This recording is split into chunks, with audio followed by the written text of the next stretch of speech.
Welcome to the video tutorial of GreenCloud VPS. Today, we will show you how to disable secure sign-in with Ctrl Alt Delete on Windows.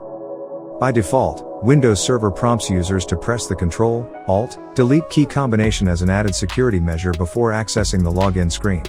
While this extra step can enhance security for some environments, it may not always be necessary or practical for certain scenarios.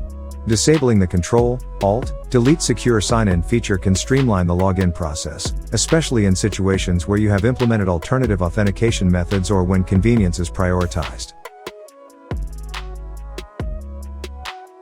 First, open Group Policy Editor.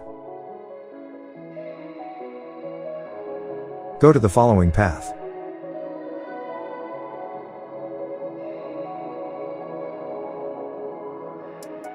On the right side pane, find Interactive Logon. Do not require Ctrl Alt Del. Double-click it, and choose the enabled option. Click Apply and OK. Now, try to re-access your system.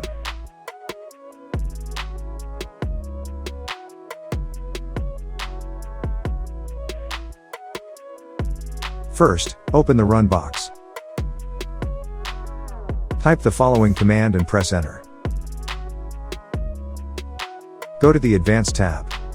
Next, uncheck the Require users to press Ctrl Alt Delete box. Click Apply and OK. The next time you start the computer, it will boot directly to the Login Credential dialog box, without prompting you to press Ctrl Alt Del key combination. First, open Registry Editor. Then, go to the following path. You should see a D-word, 32-bit, entry named Disable CAD in the right pane. Double-click it and change its value from 0 to 1. Next, click OK to save it. Close Registry Editor and you're done. Finally, try testing it by logging out of your account and access again.